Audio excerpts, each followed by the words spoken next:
श्री गणेशाय नमः. अवधूत चिंतन. श्री गुरुदेव दत्त. श्री स्वामी समर्थ. जय जय स्वामी समर्थ. प्रिय स्वामी भक्तांनो, तुम्ही जर या संदेशापर्यंत आला आहात तर तुम्ही स्वामींचे प्रिय आणि सौभाग्यशाली बाळ आहात. तुमच्या जीवनात ते सुखद परिवर्तन तुम्ही अनुभव कराल, ज्यासाठी तुम्ही देवाकडे प्रार्थना करत आहात.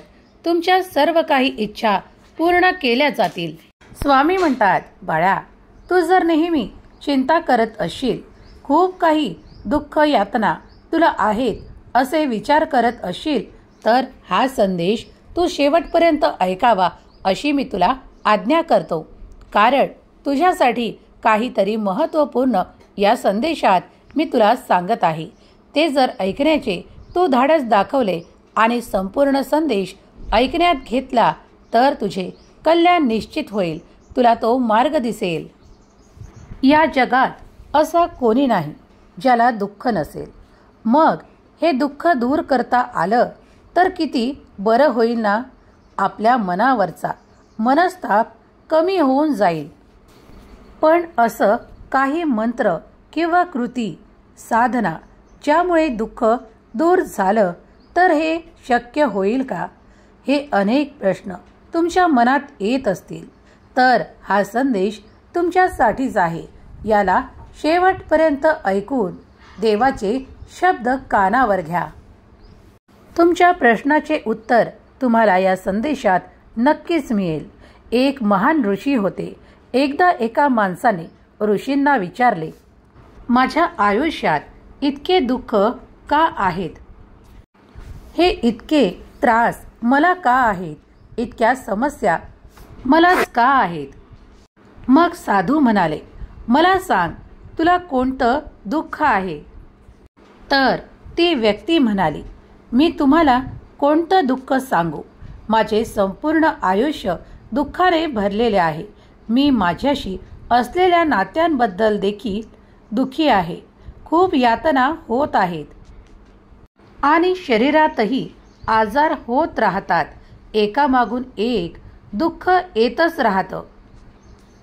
मी ना माझ्या नात्याने खुश आहे, नाही ना माझ्या कुटुंबात आनंदी आहे, नाही माझ्या कार्यात ती प्रगती आहे. माझ्या आयुष्यामुळे मी खूप निराश झालो आहे. मला सतत असे वाटते की हे आयुष्य संपवून टाकावे आणि काहीही ताणतणावापासून दूर राहावे. तेव्हा साधूंनी त्या व्यक्तीला विचारले, तुझ्या या सर्व दुःखाचे कारण काय आहे? मग ती व्यक्ती साधूंना म्हणते, मी तुमच्याकडे त्यासाठीच आलो आहे. म्हणून तुम्ही मला सांगा की माझ्या आयुष्यात इतके दुःख का आहे? सर्वांचे कारण काय आहे? साधू त्या व्यक्तीला म्हणाले, जरा विचार कर. बघ, खोलवर विचार कर. तुझे दुःख काय कारण असू शकते तुझ्या दुःखाचे? त्या व्यक्तीने खूप विचार केला पण त्याला काहीच समजले नाही. तेव्हा साधूंनी त्याला उत्तर दिले की तुझ्या सर्व दुःखाचे कारण तूच आहेस. तुझ्या मनाची आसक्ती आहे. तुझ्या मनाचा मोह आहे. कारण तुझ्या मनात तो मोह वारंवार उत्पन्न होतो. तुझ्या मनात ती आसक्ती आहे. त्यामुळे हे खूप काही निराशा तुझ्या मनात येऊ लागली आहे. तुझ्या दुःखाचे तूच कारण आहेस. ते साधू म्हणाले, बाळा, तुमची आसक्ती तुमच्या सर्व दुःखाचे कारण आहे. मग ती व्यक्ती साधूंना म्हणाली की मला समजले नाही, माझ्या मनाची आसक्ती माझ्या दुःखाचे कारण कसे असू शकते? तेव्हा साधूंनी त्याला 3 लहान कहाणी सांगितल्या. पहिली कहाणी, एक व्यक्ती झाडाला चिटकून ओरडत होती की कोणीतरी मला वाचवा, कोणीतरी मला या झाडापासून वाचवा. या झाडाने मला पकडले आहे. तेवढ्यात एक गुरु आणि शिष्य तिथून जात होते. तेव्हा त्या शिष्याने आपल्या गुरूंना सांगितले की आपण याला मदत करायला हवी. गुरु, बघा बिचारा कसा झाडात अडकला आहे. तेव्हा त्याचे गुरु म्हणाले की त्याची कोणीही मदत करू शकत नाही. त्यामुळे तो शिष्य आश्चर्यचकित झाला आणि आपल्या गुरूंना विचारू लागला की कोणीही मदत करू शकत नाही. तेव्हा गुरूंनी उत्तर दिले, ज्याने स्वतः झाड धरले आहे आणि ज्याने स्वतः कोणाला तरी पकडले आहे, त्याला कोण मुक्त करू शकेल, त्याला कोण वाचवू शकेल. तेव्हा साधू त्या व्यक्तीला म्हणाले, असेच तू देखील सर्व दुःख स्वतःच पकडले आहे. हे माझे आहे, हे सोडून जायला नको, ते माझ्या जवळच राहावे. मग ते नाते असो किंवा तुमचे कार्य असो, जे तुम्हाला तुमच्या हातून जाऊ नये असे तुम्हाला निरंतर वाटत असते. आणि तुझ्या सर्व दुःखाचे कारण मी आणि माझे आहे, कारण तुझ्याजवळून काही सुटेनासे झाले आहे. मग साधूंनी त्यांना दुसरी गोष्ट सांगण्यास सुरुवात केली. जसं एक कोळी स्वतः जाळ विणते आणि जाळे विणत असताना एक दिवस असा येतो की ती स्वतःच त्या जाळ्यात अडकते आणि त्याला इच्छा असूनही त्या जाळ्यातून बाहेर पडता येत नाही. सोडून तू तुझ्या आयुष्यात किती नाती बनवलीस, किती जणांवर मोह पाडलास, किती जणांना आपलं मानलं आणि त्यांच्याशी असलेल्या आसक्तीमुळे आज तुला दुःख देत आहेत. जेव्हा जेव्हा तुम्ही आसक्ती फार ठेवता, विचार करून ते नाते सोडू इच्छित नाही, ती आस सोडू इच्छित नाही, तेव्हा तेव्हा जगात काहीही झालं तरी आपल्याला दुःख किंवा आनंद होत नाही. आपल्याला सुख दुःख तेव्हा होतं जेव्हा आपल्या प्रियजनांशी काही संबंधित असतं किंवा आपले स्वतःचे काहीतरी आपल्याबरोबर काही करतात, त्या यातना होतात, ते दुःख होते. तेव्हा साधूंनी त्यांना तिसरी गोष्ट सांगितली. जेव्हा एक उडणारी माशी मधाने भरलेल्या डब्यात शिरते, तेव्हा तिला मधाचा गोड रस मिळतो. तिला खूप आनंद होतो. ती उत्साहित होऊन ते मध घेऊ लागते आणि जर तिला हवे असेल तर ती थोडं मध घेऊन तिथून उडून जाऊ शकते. पण ती मधाच्या रसात इतकी बुडून जाते, इतकी हरवते की तिला तिथून उडून जावंसं वाटत नाही. आणि मग मध पिता पिता तिचे पाय आणि पंख त्या मधात फसतात. मग पोट भरेपर्यंत ती त्या मधात वाईट रीतीने अडकते. मग ती तिथून बाहेर पडण्याचा खूप प्रयत्न करते. पुढे जाते, मागे जाते, उजवीकडे जाते, डावीकडे जाते, पण तिला तिथून उडता येत नाही, कारण तिचे पंख हे त्या मधात बुडाल्याने ती उडण्यासाठी असमर्थ होते. अशाच प्रकारे तुम्ही आयुष्यात ज्या नात्यात आनंद सुख घेतलंय, सुरुवातीला खूप आनंद मिळाला आणि आज तीच नाती तुम्हाला वेदना दुःख देत आहेत. गुरु म्हणाले, त्याचप्रमाणे जेव्हा एखादी व्यक्ती आपल्या आरोग्याची काळजी घेत नाही आणि स्वादिष्ट रसाचे अनुसरण करून काहीही खाण्यास सुरुवात करते, नंतर त्याचे आरोग्य बिघडू लागते, त्याचे शरीर खराब होते, त्याच्या शरीरात आजार वाढू लागतात.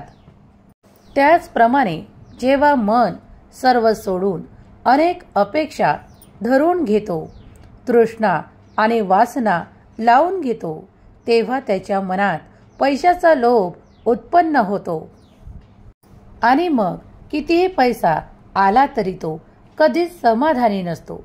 तो नेहमीच अतृप्त असतो आणि मग त्याच्या मनात दुःखाचा जन्म होतो. तेव्हा त्या व्यक्तीला कळते की साधू अगदी बरोबर आहेत. हेच कारण आहे की माझी सर्व दुःख, माझी सर्व चिंता माझ्यामुळेच जन्माला येतात, माझ्या मनाच्या आसक्तीतून जन्माला येतात आणि ते सर्व काही दुःख मी सहन करतो. मग त्याने साधूला दुसरा प्रश्न विचारला की तुम्ही मला कारण सांगितले आणि तुम्ही मला उपाय देखील सांगा. तेव्हा साधू म्हणाले, जर तुम्हाला सर्व दुःखावर विजय मिळवायचा असेल तर तुमचे मन मोह आणि वासनेच्या वर उचला आणि ते प्रेम आणि समाधानाने भरून टाका. देवावर प्रेम करा, ईश्वरावर प्रेम करा, या सृष्टीवर प्रेम करा. कारण ज्याच्या हृदयात प्रेम आणि समाधानाचा दिवा पेटला आहे त्याच्या हृदयातून मोह आणि वासनेचा अंधार दूर होतो. सांगायला खूप सोपं असलं तरीही ते करणं खूप अवघड आहे.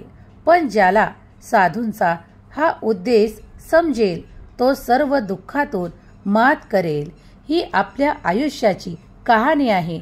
आपण स्वतःहून नाती बनवतो आणि कधीकधी ती नाती आपल्याच साठी तोडतो देखील आणि नंतर स्वतःहून रडत राहतो.